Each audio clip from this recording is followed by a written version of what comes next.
السلام علیکم nursery class کے پیارے پیارے بچوں، دی ایجوکیٹرز انابت کیمپس میں آپ کو خوش آمدید کہتی ہوں۔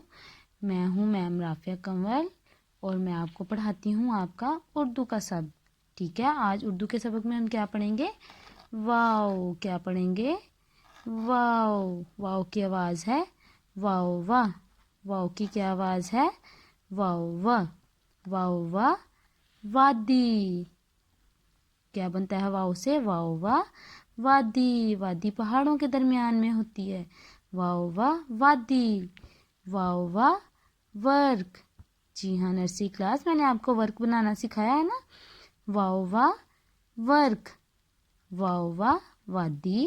واو واہ ورک۔ حرف واو کے گرد دائرہ لگائیں۔ آپ کو پتا ہے نا واو کیسے ہوتا ہے؟ یہ دیکھیں گول سا، ٹھیک ہے۔ یہ دیکھیں نیچے کہاں ہے واو؟ یہ ہے واو گول اور دال کی طرح کا، اوپر سے گول اور نیچے سے دال کی طرح کا، یہ واو ہے۔ اس کے گرد ہم دائرہ لگائیں گے۔ یہ بھی واو ہے؟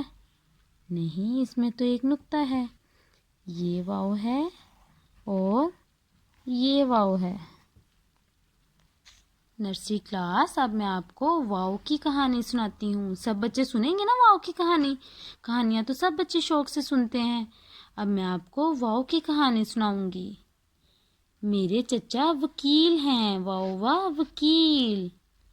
وہ واسکٹ پہنتے ہیں، واو واہ واسکٹ۔ اور وہ ورک پر لکھتے ہیں۔ ہم بھی ورک کے اوپر لکھتے ہیں نا، واو واہ ورک کے اوپر ہم لکھتے ہیں۔ وہ وادی ہنزا میں رہتے ہیں۔ وادی میں نے آپ کو بتائی ہے نا، جو پہاڑوں کے درمیان میں ہوتی ہے، تو وہ وادی ہنزا میں رہتے ہیں۔ واو واہ وادی۔ امید ہے آپ کو واو کی کہانی اچھی لگی ہوگی۔ آپ سب نے اپنا خیال رکھنا ہے۔ اللہ حافظ۔